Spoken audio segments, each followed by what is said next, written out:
I see devils and demons? This is Nurse Hatchet, she-wolf of the Wolf Pack. Bloodbath Theater Tales with your host, King of Splatter Punk, horror author William Pattison, and the horror sex symbol Christopher Highland.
Everybody, and welcome to Bloodbath Theater Tales.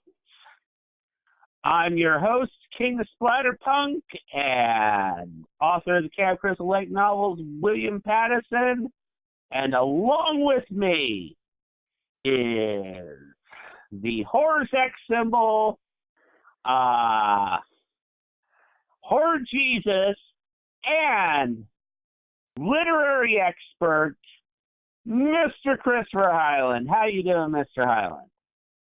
Oh, not too bad. Cool deal.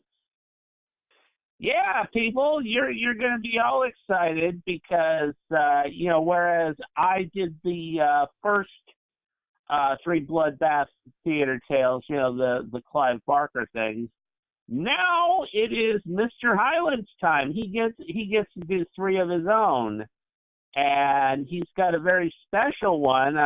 It blows me away when I found out which author he chose to do this time. But I'll let Mr. Highland give you some information here. All right, Mr. Highland. Yes, I'm getting it right now, but as I wait for it to boot up, from what I remember, Roald Dahl was in the Royal Air Force during World War II, and some of his earliest writings that he did was about that time. So he wrote about his experiences as in the Royal Air Force.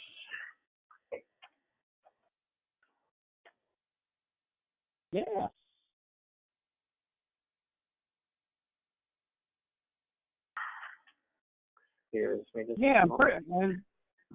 And then not long after that, he wrote a bunch of short stories, which one of them we are going to discuss tonight. And they were collected into collections. Let's see, which one are they?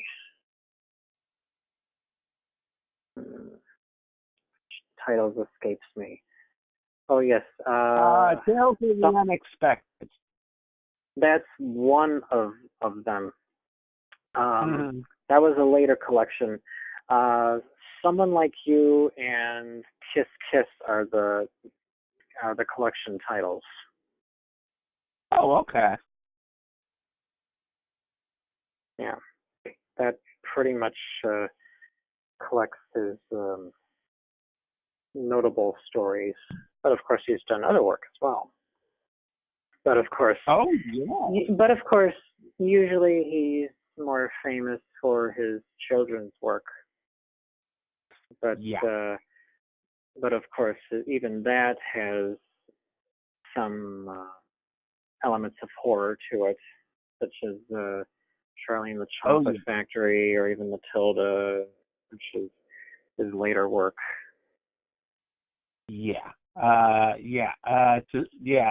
little bit of darkness. Oh my God. Yeah.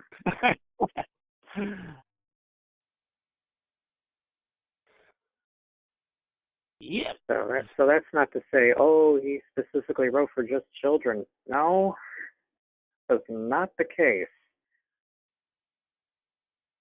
And it might surprise people that he didn't really care for children. So people might think, oh, why did he write some of the stuff that he did? Well, he just did. I mean, not everyone gets to choose what they write. I mean, writers know. I mean, anyone who's written fiction knows that sometimes they don't get to choose what they write. Sometimes the stories just come to them, it's thrust upon them, and that's it. Oh yeah. Very much so. Yeah.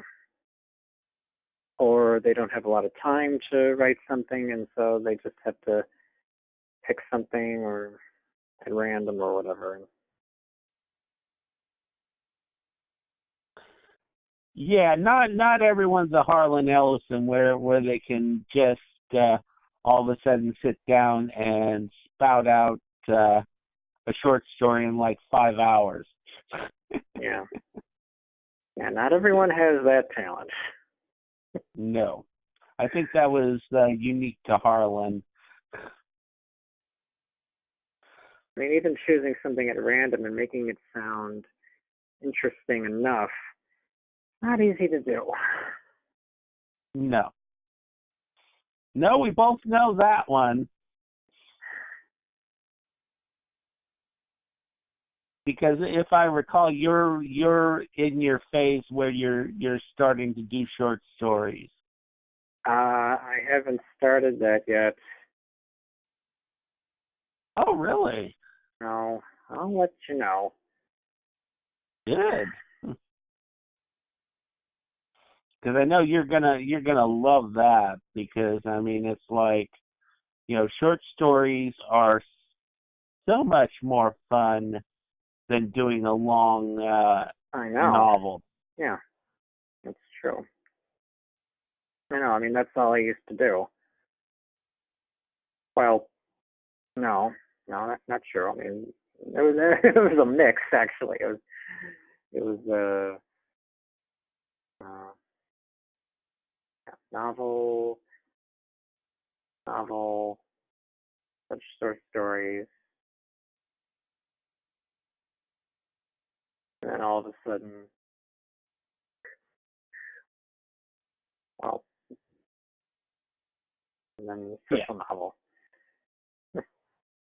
Pretty much. I mean, most writers, what happens is when they start out with short stories. They build into novels. Basically, their first novels are not published, and then yeah, I mean, a lot of times it's just practice. Yeah, exactly. I can imagine that Mr. Roald Dahl had a lot of practice pieces that he did, and probably a lot of stories that he started out and didn't finish. That's also another common thing. Yeah. Is that you get a good idea, and then what happens is it falters on you, and you have to let it go. Yeah. So, anyways, yeah, I mean, Roald Dahl. I mean, I didn't even know that he was the one that did James and the Giant Peach. Oh yeah. And also, people might not know this, and I wish I could see this, that he also wrote and hosted a anthology series a lot like The Twilight Zone. Yeah, but it didn't last English very one. long. Yeah, it was Roald Dahl's Tales of the Unexpected. No, And no, they no, actually, I wasn't referring to that. I was referring to something earlier. oh, really? It was called Way Out in the early 60s. Oh, neat.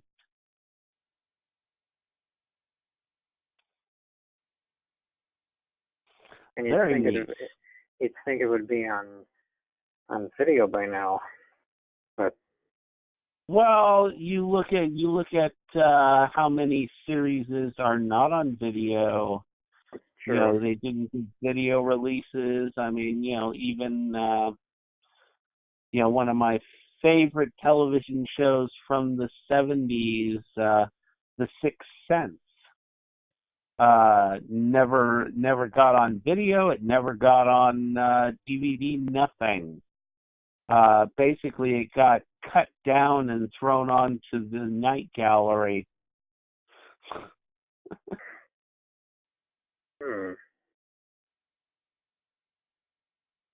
Which is unfortunate. Anyway, so I know the fans are, just biting at the bit, wanting to hear this story by Roald Dahl. I was calling him Ronald for some reason. Well, if he was American, he probably would be called that. Yeah. Yeah. Well, I mean, he is a bit of a clowny guy, though. For English.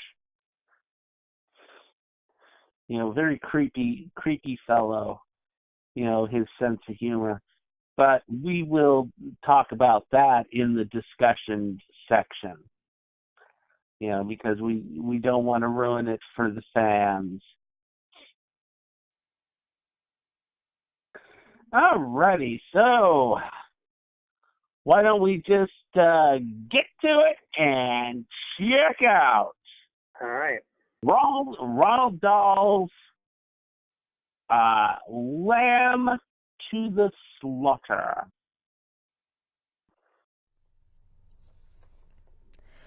Lamb to the Slaughter by Roald Dahl. The room was warm and clean, the curtains drawn, the 2 table lamps alight, hers and the one by the empty chair opposite. On the sideboard behind her, 2 tall glasses, soda water, whiskey, fresh ice cubes in the thermos bucket. Mary Maloney was waiting for her husband to come home from work. Now and again she would glance up at the clock, but without anxiety, merely to please herself with the thought that each minute gone by made it nearer to the time when he would come. There was a slow, smiling air about her, and about everything she did. The drop of a head as she bent over her sewing was curiously tranquil.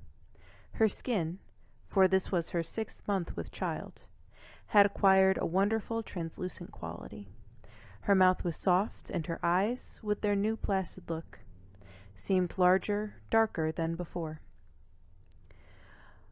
When the clock said 10 minutes to 5, she began to listen, and a few moments later, punctually as always, she heard the tires on the gravel outside, and the car door slamming, the footsteps passing the window, the key turning in the lock. She laid aside her sewing, stood up, and went forward to kiss him as he came in. "Hello, darling," she said. "Hello, darling," he answered. She took his coat and hung it in the closet. Then she walked over and made the drinks, a strongish one for him, and a weak one for herself. And soon she was back again in her chair with the sewing, and he in the other, opposite, holding the tall glass with both hands, rocking it so the ice cubes tinkled against the side. For her, this was always a blissful time of day. She knew he didn't want to speak much until the first drink was finished, and she, on her side, was content to sit quietly, enjoying his company after the long hours alone in the house. She loved to luxuriate in the presence of this man, and to feel, almost as a sunbather feels the sun, the warm male glow that came out of him to her when they were alone together. She loved him for the way he sat loosely in a chair, for the way he came in a door, or moved slowly across the room with long strides. She loved the intent, far look in his eyes when they rested in her, the funny shape of the mouth, and especially the way he remained silent about his tiredness, sitting still with himself until the whiskey had taken some of it away. Please stop and answer questions 1 and 2.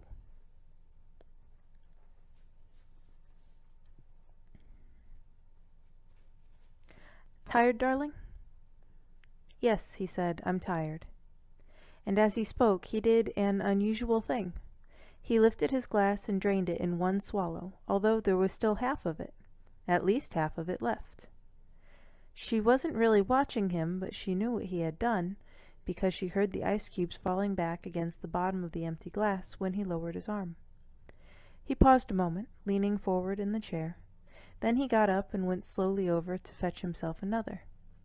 I'll get it, she cried, jumping up. Sit down, he said.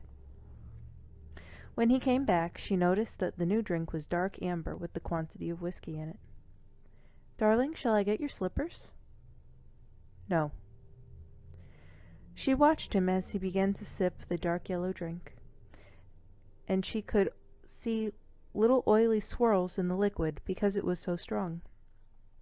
I think it's a shame, she said, that when a policeman gets to be as senior as you, they keep him walking about on his feet all day long. He didn't answer, so she bent her head again and went on with her sewing. But each time he lifted the drink to his lips, she heard the ice cubes clinking against the side of the glass. Darling, she said, would you like me to get you some cheese? I haven't made any supper, because it's Thursday. No, he said. If you're too tired to eat out, she went on, it's still not too late. There's plenty of meat and stuff in the freezer, and you can have it right here and not even move out of your chair. Her eyes waited on him for an answer, a smile, a little nod, but he made no sign. Anyway, she went on, I'll get you some cheese and crackers first. I don't want it, he said. She moved uneasily in her chair, the large eyes still watching his face. But you must eat. I'll fix it anyway, and then you can have it, or not, as you like. She stood up and placed her sewing on the table by the lamp. Sit down, he said. Just for a minute, sit down. It wasn't till then that she began to get frightened. Answer question 3 now, please.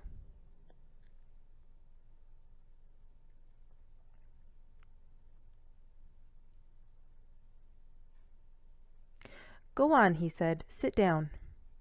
She lowered herself back into the chair, watching him all the time with those large, bewildered eyes. He had finished the second drink and was staring down into the glass, frowning. Listen, he said, I've got something to tell you. What is it, darling? What's the matter? He had now become absolutely motionless, and he kept his head down so that the light from the lamp beside him fell across the upper part of his face, leaving the chin and mouth in shadow. She noticed there was a little muscle moving near the corner of his left eye. This is going to be a bit of a shock to you, I'm afraid, he said. But I've thought about it a good deal, and I've decided the only thing to do is to tell you right away. I hope you won't blame me too much. And he told her. It didn't take long, 4 or 5 minutes at most, and she sat very still through it all, watching him with a kind of dazed horror as he went further and further away from her with each word. So there it is, he added, and I know it's kind of a bad time to be telling you, but there simply wasn't any other way. Of course, I'll give you money and see that you're looked after. But there needn't really be any fuss. I hope not anyway. It wouldn't be very good for my job. Please answer questions 4 and 5 now.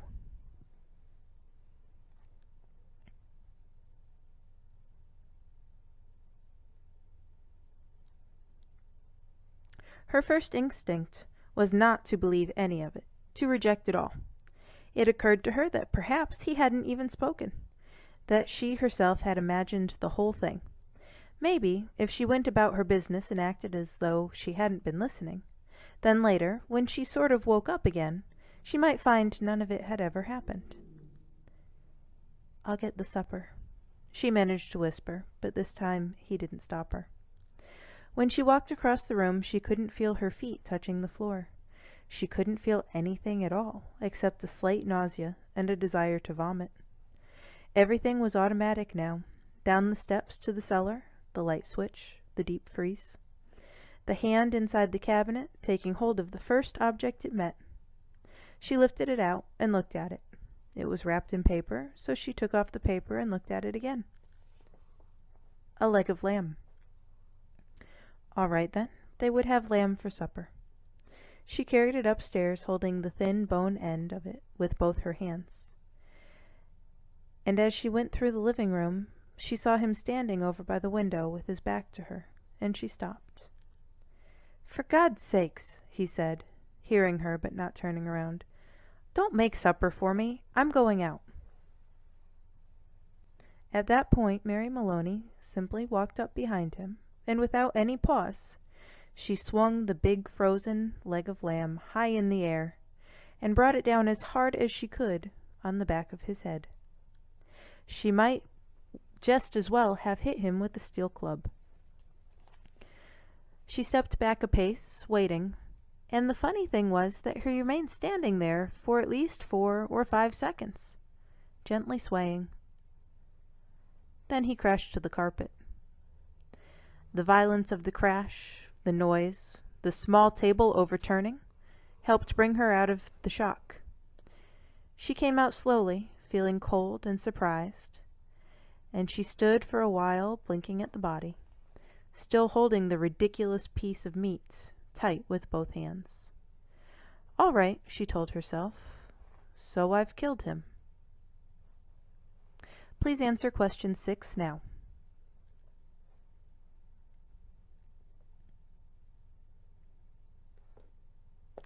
It was extraordinary now how clear her mind became all of a sudden.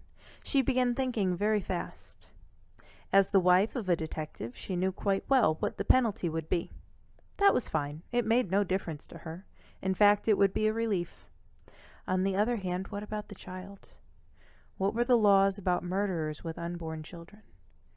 Did they kill them both, mother and child? Or did they wait until the 10th month? What did they do? Mary Maloney didn't know, and she certainly wasn't prepared to take a chance. She carried the meat into the kitchen, placed it in a pan, turned the oven on high, and shoved it inside. Then she washed her hands and ran upstairs to the bedroom. She sat down before the mirror, tidied her hair, touched up her lips and face. She tried a smile. It came out rather peculiar. She tried again. "Hello, Sam," she said brightly aloud. The voice sounded peculiar, too. "I want some potatoes, please, Sam." "Yes, and I think a can of peas." That was better. Both the smile and the voice were coming out better now. She rehearsed it a few more times. Then she ran downstairs, took her coat, went out the back door, down the garden, into the street. It wasn't 6 o'clock yet, and the lights were still on in the grocery shop. "Hello, Sam," she said brightly, smiling at the man behind the counter. "Why, good evening, Mrs. Maloney. How are you?" "I want some potatoes, please, Sam." "Yes, and I think a can of peas." The man turned and reached up behind him on the shelf for the peas. "Patrick's decided he's tired and doesn't want to eat out tonight," she told him. "We usually go out on Thursdays, you know, and now he's caught me without any vegetables in the house." "Then how about meat, Mrs. Maloney?" "No, I've got meat, thanks.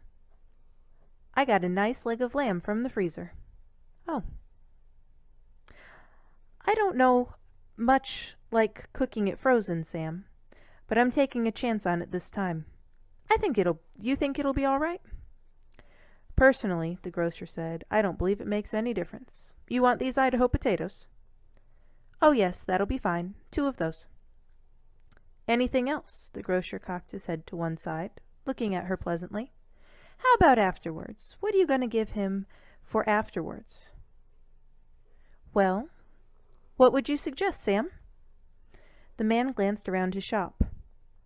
How about a nice big slice of cheesecake? I know he likes that. Perfect. He loves it. And when it was all wrapped up, and she had paid, she put on her brightest smile and said, Thank you, Sam. Good night. Good night, Mrs. Maloney, and thank you. And now, she told herself as she hurried back, all she was doing now, she was returning home to her husband, and he was waiting for his supper, and she must cook it good and make it tasty as possible, because the poor man was tired. And if, when she entered the house, she happened to find anything unusual, or tragic, or terrible, then naturally it would be a shock, and she'd become frantic with grief and horror. Mind you, she wasn't expecting to find anything. She was just going home with the vegetables.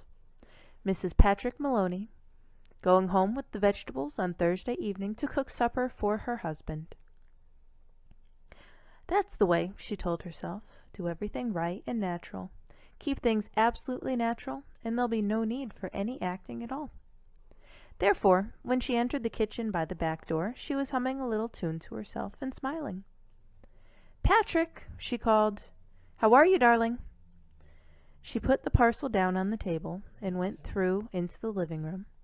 And when she saw him lying there on the floor, with his legs doubled up and one arm twisted back underneath his body, it really was rather a shock. All the old love and longing for him welled up inside her, and she ran over to him, knelt down beside him, and began to cry her heart out. It was easy. No acting was necessary.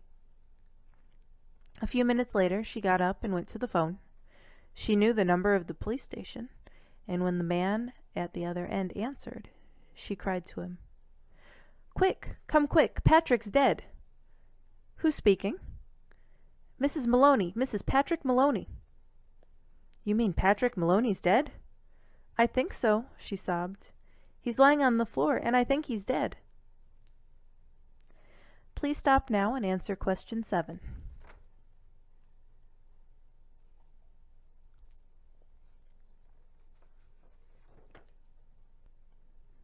Be right over, the man said.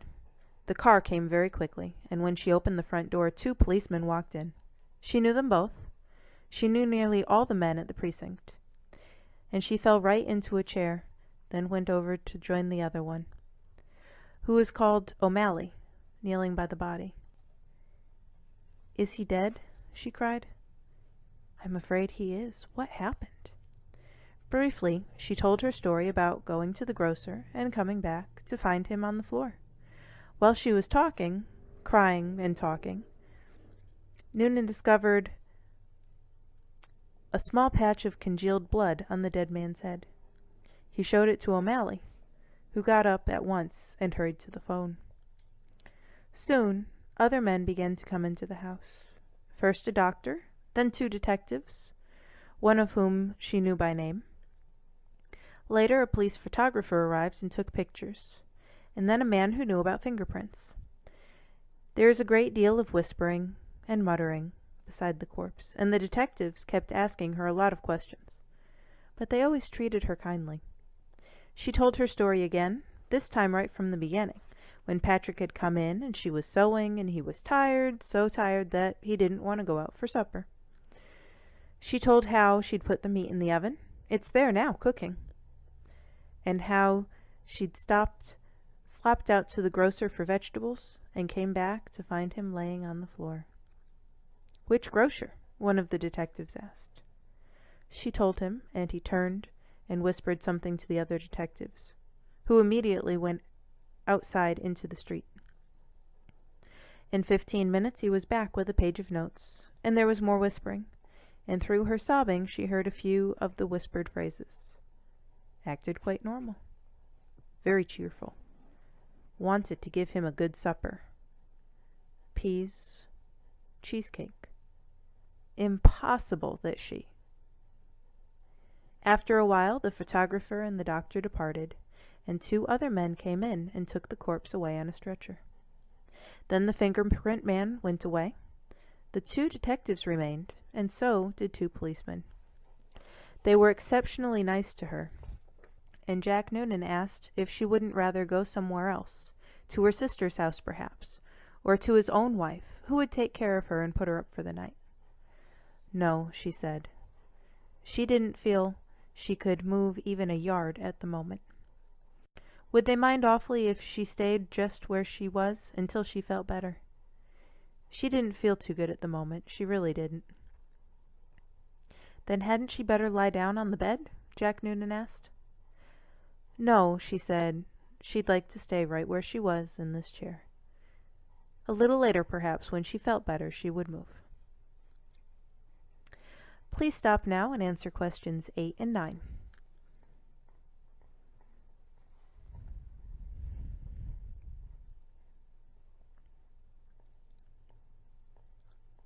So they left her there while they went about their business, searching the house.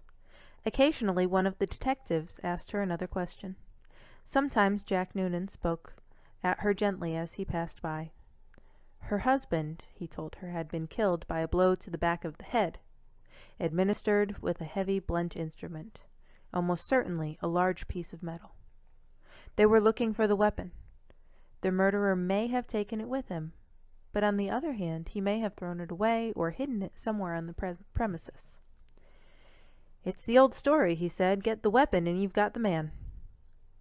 Later, one of the detectives came up and sat beside her. Did she know, he asked, of anything in the house that could have been used as a weapon? Would she mind having a look around to see if anything was missing? A very big spanner, for example, or a heavy metal vase? They didn't have any heavy metal vases, she said. Or a big spanner? She didn't think they had a big spanner, but there might be some things like that in the garage. The search went on. She knew that there were other policemen in the garden all around the house. She could hear their footsteps on the gravel outside, and sometimes she saw a flash of a torch through a chink in the curtains. It began to get late. Nearly 9, she noticed by the clock on the mantel. The 4 men searching the rooms seemed to be growing weary, a trifle exasperated. Jack, she said, the next time Sergeant Noonan went by, would you mind giving me a drink? Sure, I'll give you a drink. You mean this whiskey? Yes, please, but just a small one. It might make me feel better. He handed her the glass. Why don't you have one yourself? She said. You must be awfully tired. Please do. You've been very good to me. Well, he answered, it's not strictly allowed, but I might take just a drop to keep me going. One by one the others came in and were persuaded to take a little nip of whiskey. They stood around rather awkwardly with their drinks in their hands, uncomfortable in her presence, trying to say consoling things to her. Sergeant Noonan wandered into the kitchen, came out quickly, and said, Look, Mrs. Maloney, you know that oven of yours is still on and the meat's still inside. Oh, dear me, she cried, so it is. I'd better turn it off for you, hadn't I? Will you do that, Jack? Thank you so much. When the sergeant returned the second time, she looked at him with her large, dark, tearful eyes. Jack Noonan, she said. Yes. Would you do a small favor, you and these others? We can try, Mrs. Maloney. Well, she said, here you are, and good friends of dear Patrick's, too, and helping to catch the man who killed him. You must be terrible hungry by now, because it's long past your supper time, and I know Patrick would never forgive me, God bless his soul, if I allowed you to remain in his house without offering you decent hospitality. Why don't you eat up that lamb that's in the oven? It'll be cooked just right by now. Wouldn't dream of it, Sergeant Noonan said. Please, she begged, please eat it. Personally, I couldn't touch a thing. Certainly not what's been in the house when he was here. But it's all right for you. It'd be a favor to me if you'd eat it up. Then you can go on with your work again afterwards. There was a good deal of hesitating among the 4 policemen, but they were clearly hungry, and in the end they were persuaded to go into the kitchen and help themselves. The woman stayed where she was, listening to them, speaking among themselves, their voices thick and sloppy because their mouths were full of meat. "Have some more, Charlie?" "No, better not finish it." "She wants us to finish it. She said so. Be doing her a favor." "Okay then, give me some more." "That's a hell of a big club the guy must have used to hit poor Patrick," one of them was saying. "The doc said his skull was smashed all to pieces, just like from a sledgehammer." "That's why it ought to be easy to find." "Exactly what I say." "Whoever done it, they're not going to be carrying a thing like that around with them longer than they need," one of them belched. "Personally, I think it's right here on the premises. Probably right under our very noses. What do you think, Jack?" And in the other room, Mary Maloney began to giggle. Please answer the last 3 questions now.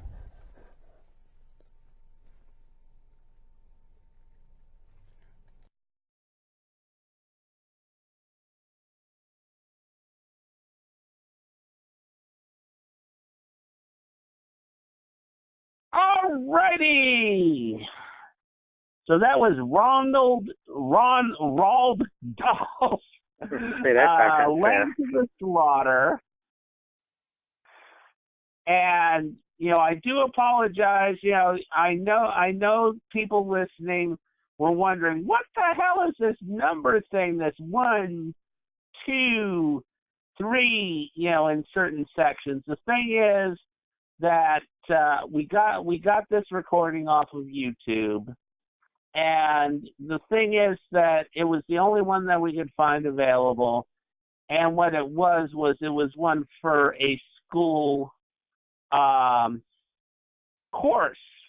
And the thing is that what would happen is section by section, they would have a thing where, answer question 1, answer question 2, or that in your books.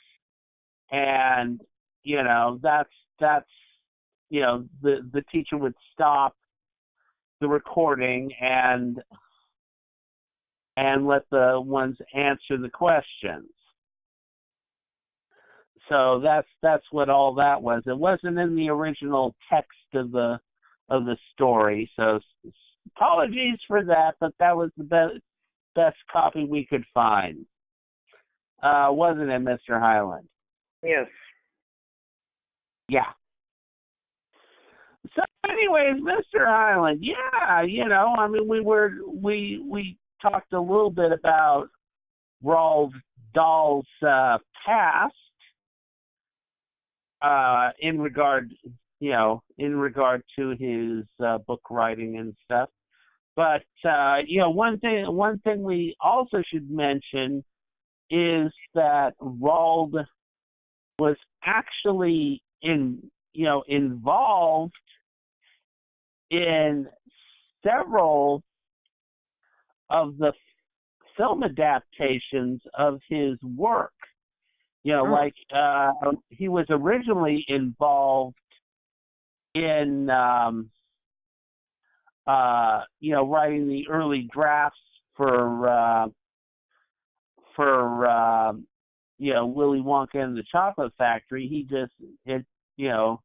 just ran out of time on it, and they got another screenwriter to finish the work for him. So that's why there's so many differences in regard to his book and the actual film that came out. Honestly, Mr. Highland, did you ever read Charlie and the Chocolate Factory? I listened to the audiobook. Okay, yeah. Wouldn't you say that the original book was closer to the Tim Burton version? I didn't see that one. Oh, you didn't? No. Oh my God, that was a dark version. I've heard. Very dark. Yeah, and the thing is that in the story, the reason why of the reasons why Dahl got pulled from the film project was that he was fighting for the Oompa Loompas, because the Oompa Loompas in the original version, they were black, and the ones didn't want to deal with. I remember that. Yeah. And the thing is, so the production company wanted to change it, and Dahl was rampaging on them about stuff. You know, every time they made changes to it, and that, you know, he just went crazy on them. You know, one of the other screenplays that you know, he's credited with that you know, that you know, would surprise people is that he is credited with the screenplay for Chitty Chitty Bang Bang. Did you know that, Mr. Highland? Yes, I did. Yeah. Yeah. He was actually good friends with the author of the James Bond films, who was the actual writer of Chitty Chitty Bang Bang. So, you know, he had suggested Roald for the screenwriting on it. And looking at Chitty Chitty Bang Bang, I can see a little bit of Roald Dahl in there. Couldn't you, Mr. Highland? I've yet to see that movie. Huh? I haven't seen that movie yet. Oh my flipping God! I know. Yes, you're going to go blind, Mr. Highland. You need to culture yourself with a little. I'm doing my best. I'm doing my best. I mean, what do you think I'm trying to do by listening to the story? I'm doing it. Yeah, I know. Alrighty. So, anyways, yeah, I mean, you know. And one thing I can say about Dahl is that, I mean, even his kids' books are really, as I said, dark. I mean, you know, my niece, my sister bought a copy of Matilda for my niece. Yeah. And the thing is, it was the popular movie. You know, the kids all wanted to see Matilda. And I watched Matilda, and I just told my sister, I said, we really do not want to show Brittany this movie. I mean, oh my God. And my sister just went off on me. Well, she wants to see it. You know, what's the big deal? And I said, really? A kid almost gets impaled in one scene. You know, you've got child abuse in this story. I mean, oh my God, this is a dark ass story. You know, there's so much violence in it. And it's like, you know, sister didn't understand, and I even went to the school about it. You know, which is amazing because I'm not one of those type of people, but yeah. I went to the school and I said, you really want the kids to be watching this? Because this is pretty gnarly. Now, you know, Charlie and the Chocolate Factory, you know, I don't know, did you ever see the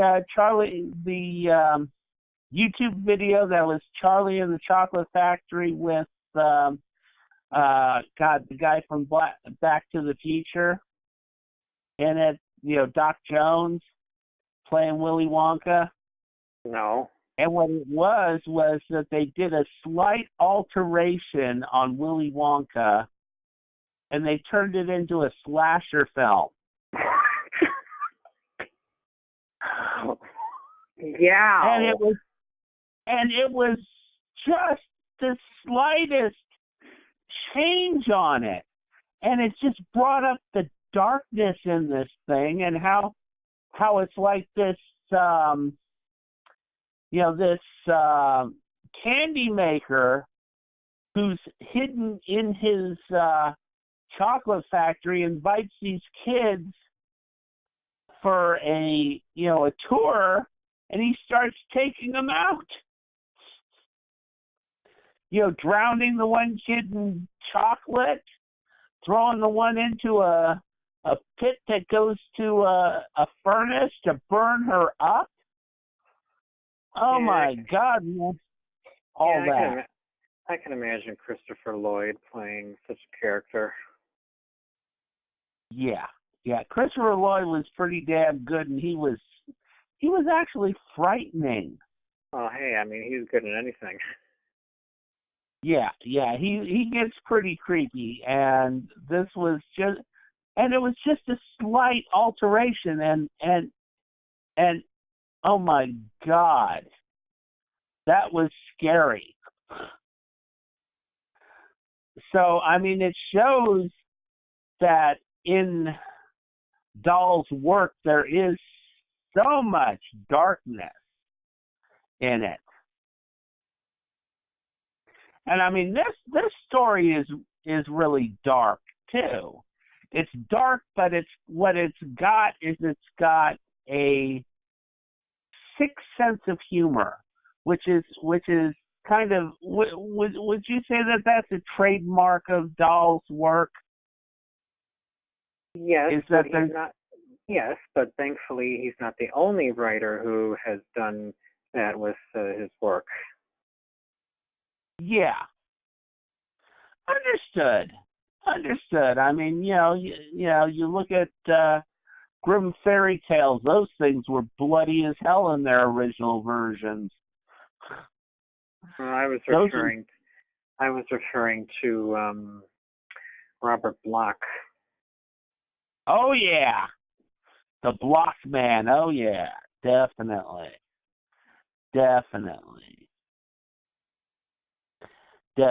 Bloch. Oh my God,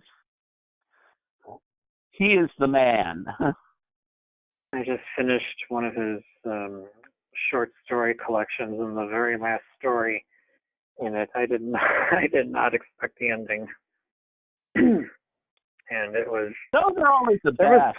There was plenty of dark humor in it. There's this one story where it involves aliens, and they're trying to get the aliens to play football and not be so violent, because they're basically headhunters, and the ending is just, it made me laugh out loud. Oh, don't tell me they go and they cut off the guy's head and use it for the ball. Yes. How did I know that one was coming up? I cannot believe that hasn't been adapted yet. They'll probably adapt it eventually. Problem is that it's very hard to get an anthology series going. Supposedly, they're supposed to be bringing back Amazing Stories and Tales from the Crypt and that. But I haven't seen anything for a while now. I mean, what was it? Tales from the Crypt was going to be produced by, M. Night Shyamalan, Ding Dong. Mm-hmm. Yeah, but Tales from the Crypt was more straight up horror. It didn't really have comedy in it. Yeah. That's more Amazing Stories type stuff. Because Amazing Stories, there were a few of them that had some really good humor to it. Yeah, but it's hard to get an anthology series going on television. I mean, last year they had an anthology series done on Philip K. Dick, and that thing lasted one season because people just were not interested in Dick's short stories. I don't know why. It was kind of odd.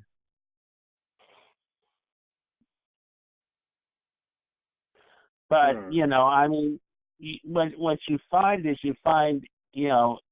that's mostly in America. In Canada, you see a lot of anthologies on Canadian television, and a lot of those we don't even get. Did you know, Mr. Highland, that there was also? Oh, you're gonna laugh at this. What? Talking about dark humor. Mm-hmm. William Shatner had his own anthology series. Hmm. Yeah, it was called William Shatner's A Twist in the Tale, and it was a kids show. How did I not hear about this? Yeah, I know. Well, I didn't hear. I ran into it. I ran into it on cable, on one of these weird channels that actually went out. That series came out about 10 years ago, and I watched some episodes. It was okay. It wasn't, but it was a Canadian series, and the Canadians really, the Canadians and the English, they love their anthologies. So a lot of the anthology series, television series that are coming out now are either Canadian or English. And did you know that the Outer Limits, the remake of Outer Limits, was a Canadian series? It wasn't American. They had American writers involved, but it was a full Canadian production. Huh. Fantastic work, though. And it went through, what was it, 7 seasons of that. It outshined, believe it or not, the original Outer Limits. Oh. Yeah, that was the Showtime series, The Outer Limits. Oh, that, yeah. I knew about that, but I never saw it. Oh my God, you missed out. That was one of the better anthology or science fiction anthology series I've seen. It was just outstanding. As long as that one's on video, I'll get around to it. Oh yeah. Yeah, it's come out. It's come out. The first story isn't that great. But anyways, let's get back to our subject matter, which is Lamb to the Slaughter. Yes. Now we both saw different anthology adaptations, television anthology adaptations. Yes, I saw the original and you saw the remake. Yeah. Yeah, now, it was funny as hell. Because as I said, the anthology that I saw it from was Roald Dahl's Tales of the Unexpected television series that was in England. So it was an English cast, and God, I can't remember who the actual big star was in it. you would know him. He was the one that in the movie Flash Gordon, he played the king of the Hawk People. Oh, you mean Max von Sydow? No. Oh, wait, I know who you're doing. Who you mean? Yeah, I just looked a few minutes ago. Brian Blessed. Yes. Yeah, he plays the lead detective that comes in to investigate, Patrick's death in it. And it's interesting. It's a little bit younger Brian Blessed, and I remember the girl who played Mary Maloney from a bunch of them. But the thing was that in the original story, I always imagined her as a brunette, but what they, in the this adaptation, she was a blonde. Yeah, just like the original. Huh. Yeah, she was a blonde, and they didn't really make you too much aware that she was pregnant, which is kind of weird. Because in the story, she's heavily pregnant. And in this, she still had a little bit of a figure to her. She was wearing kind of like this, believe it or not, throughout the entire thing, she was wearing kind of like this nightshirt type thing. Kind of nightgown thing. And she just put on a coat and went to the grocery, in the grocery scene. And it was interesting because I'm looking, at the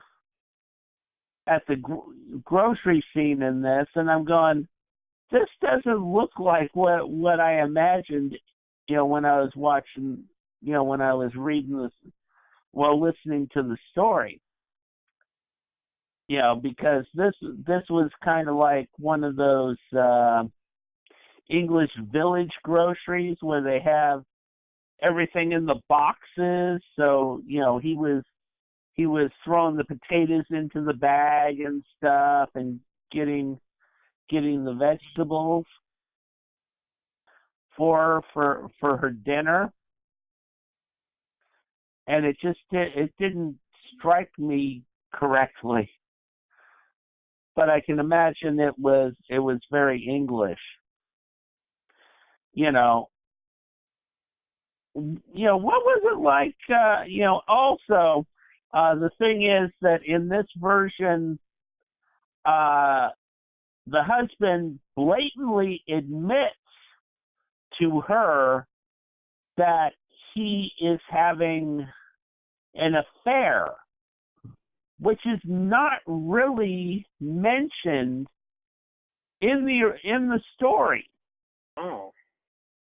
Because in the story, what he says is he just simply, he asks her for a divorce and, blandly states that she will be looked after. But in the adaptation that I saw, he's sitting there talking about this woman that he had an affair with. And just like the original. Yeah, and it's like that wasn't even put in there. It was just that he, and the impression that I got from the original story was that he was just tired of the marriage because his wife was this Miss Perfect housewife thing. You know, she was always smiling, always pleasant, always, you know, bowing to her husband's wishes, trying to please him all the time. And it's like he got bored with that, and he wanted out of the marriage. That was the image that I got. You know, so her bashing his head in with the frozen leg of lamb would have been a huge surprise to him if he had lived.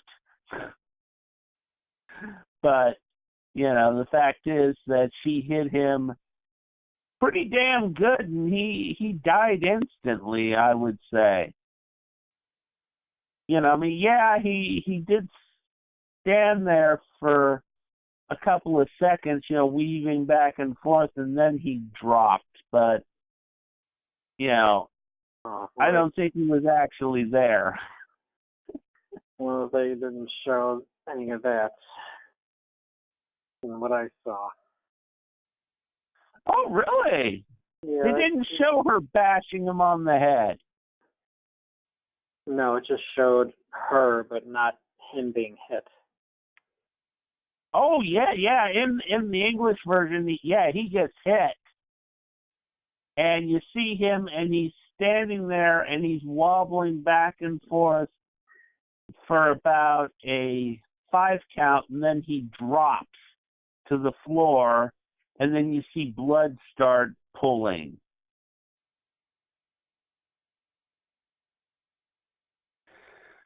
Which was freaky.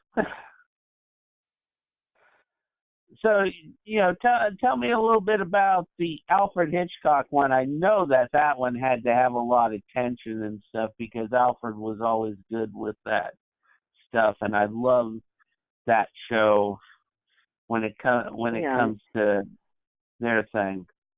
Yeah, I mean, he directed it, and after the husband gets hit, you're thinking, when the cops are there, you're thinking, oh, is she going to get caught or not? Yeah, it was right the up to same the thing end. with You think that. version. Right up to the end, and even when they're eating the lamb, that you think, you know, when they're talking, what did he get hit with? And they keep saying, oh, it must have been a club, and they don't figure it was a frozen piece of meat. No, it was the same thing in the English version. What's funny is in the English version, you see the detectives treating her with kid gloves and more or less, you know, feeling sorry for her in it. It was they had no, you know, feel that you know, no idea that she was. They didn't even consider her a suspect, really, when it came down to it.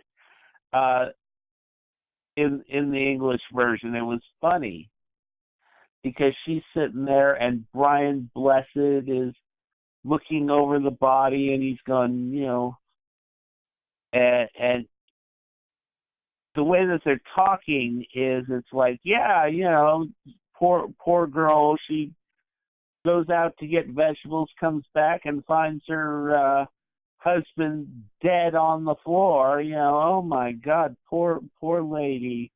You know, she's just such a wonderful woman and that, and did such a good job with Patrick and all that.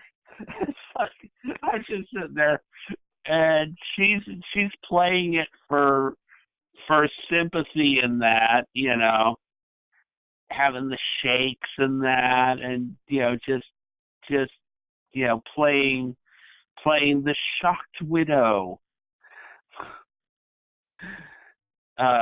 Except when Blessed leaves the room, and then you're just sitting there, and when she goes and gives, when she's sitting there cooking the meat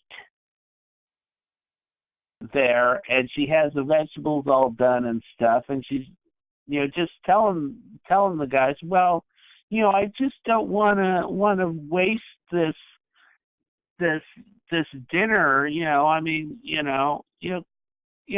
would you guys like to have it, because I couldn't eat a bite.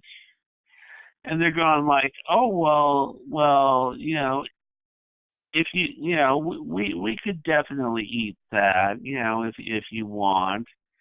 And the last shot that you see of her is she's just got this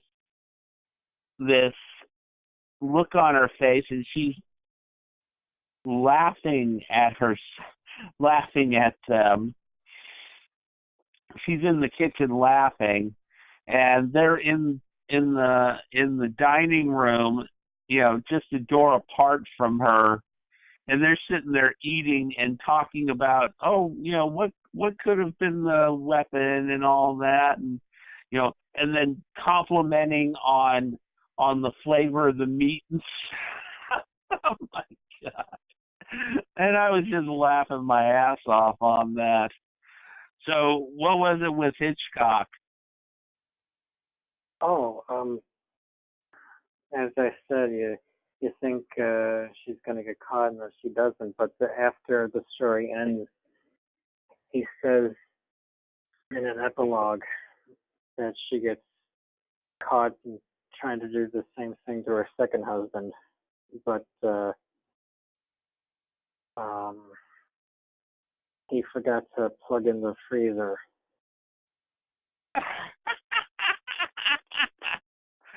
Oh, so she hit him with a unfrozen leg of lamb. Right.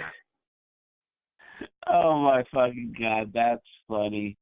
That sounds like Hitch. Yeah.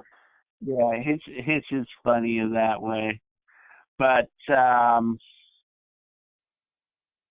yeah, and one thing that they were talking about was, another aspect of this that was slightly different from the actual story was,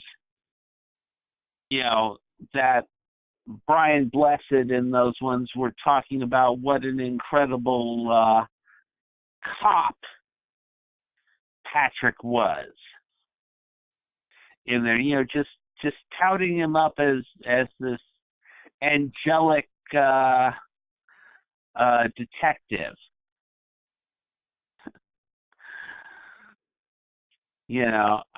That was slightly different in the actual story, wasn't it, Mr. Highland? I seem to remember that they didn't talk as much about Patrick and that, just that he was, good at his job. Mm-hmm. Pretty much. Funny how not listening to this story after a while, you remember things differently. I mean, I looked at the plot description, but after months and months,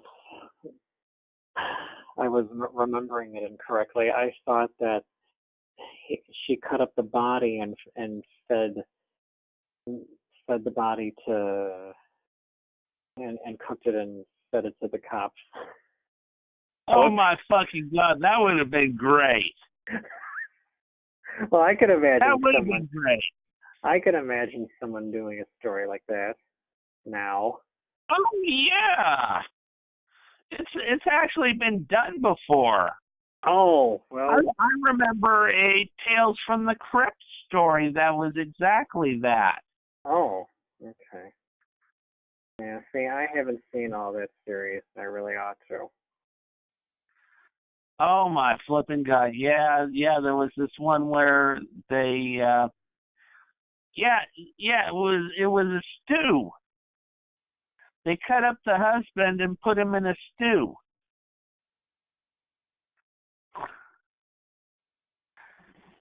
And the police ate that.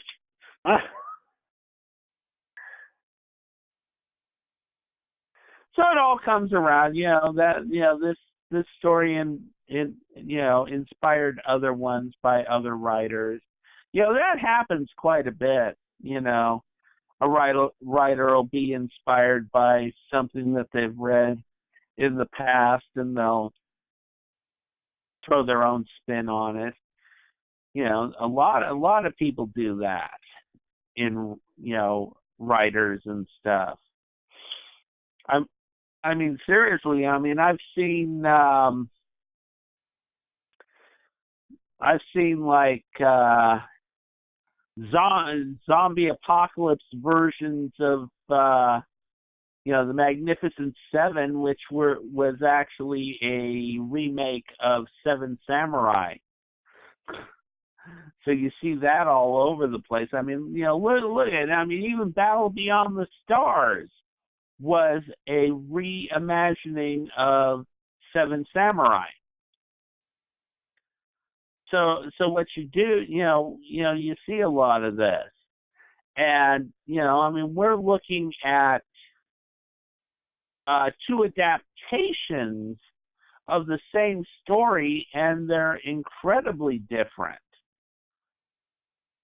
They're different from the source matter in significant ways, and then it's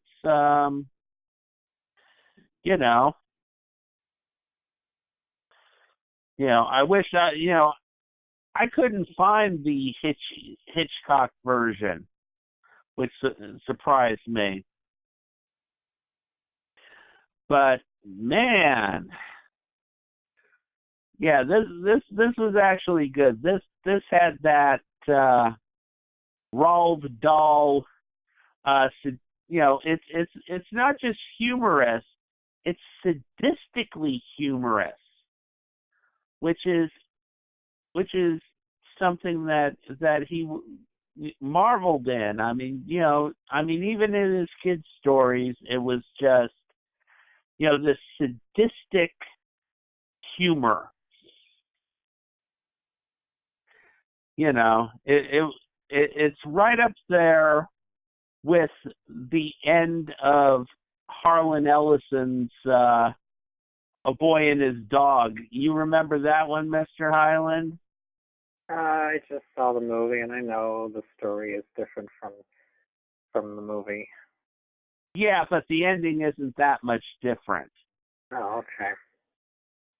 Yeah, it's like, oh yeah, oh, I finally got a woman, and it's like, but oh, my dog is injured and he's hungry. So what am I going to do? Am I going to just kill my dog and put him out of his misery, or am I going to kill the woman and feed my dog? So, he kills the woman and feeds the dog because the dog was more important to him than the woman. I love that. That's some sadistic humor to that. Oh God, that is so good. But anyways, yeah. So any little pieces of wisdom you want to add on to this? No, I pretty much said it all. Cool. So yeah, I hope people have actually enjoyed, this presentation. What we got for next quarter. In about 4 months. I'm not quite sure. I have some Not ideas. quite sure yet. I have some But I'm ideas. sure you're going to have something that's going to be, top this. I don't know. I'll do my best. Yeah, I know you. You'll probably find something from Robert Bloch or something that has some incredible, twist in the tale. Yeah, well, his work tends to be ignored regarding adaptations. Yeah, I kind of noticed that. The only thing you really, for years, the only thing I knew of Bloch's work, and I didn't even realize all the scripts that Bloch did. I didn't realize that he, some of the incredible anthology films that I watched were actually the screenplays were by Robert Bloch, based on his stories. I didn't know that. It just totally blew me away when I started finding out. It's like, oh my God, Robert Bloch. Oh my God, that story was Robert Bloch. That story was, it's like the only one I know is I know the Psycho, the Psycho books. That was the only one that for the longest time. That was all I knew that he had written.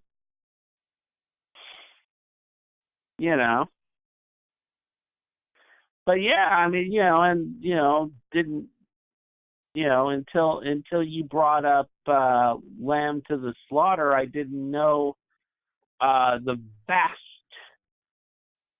amount of work that Roald Dahl had done. So, this was a good experience, learning about this incredible writer.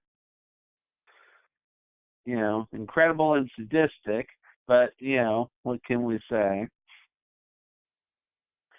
Alrighty, so anyways, that is it for Bloodbath Theater Tales for this time. As I said, be ready in a few months for Mr. Highland's next selection. I am looking forward to that and finding out what he can find for us. And as always, keep America strong, watch horror films, and definitely check out your audiobooks because, audiobooks are cool, people. All right.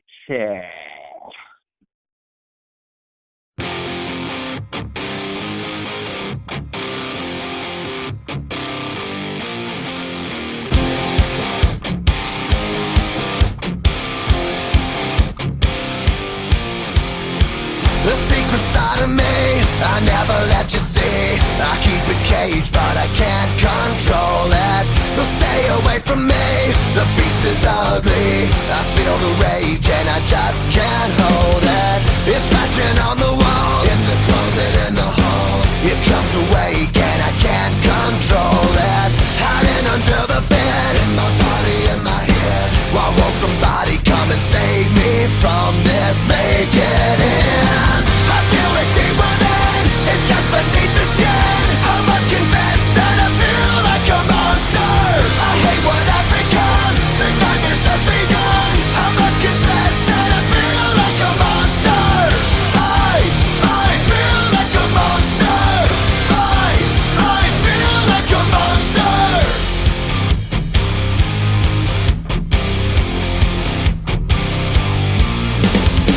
My secret side I keep hid under lock and key. I keep it caged, but I can't control it. Cause if I let him out, he'll tear me up, break me down. Why won't somebody come and save me from this? Make it in. I feel it deep within, it's just beneath the skin. I must confess that I feel like a monster. I hate what I've become, the nightmare's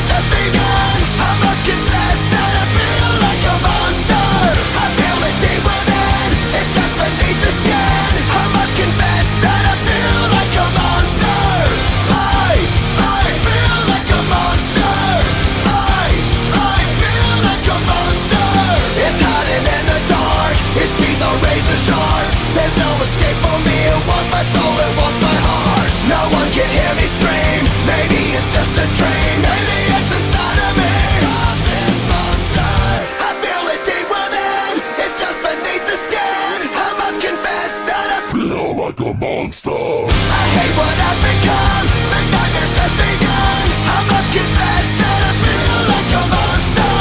I feel it deep within, it's just beneath the skin. I must confess that I feel like a monster. I'm gonna lose control, it's something radical. I must confess that I feel like a monster. I feel like a monster. I feel like a monster. I feel like a monster. I feel like a monster. So we have a containment breach. We lost them. They're out in the open.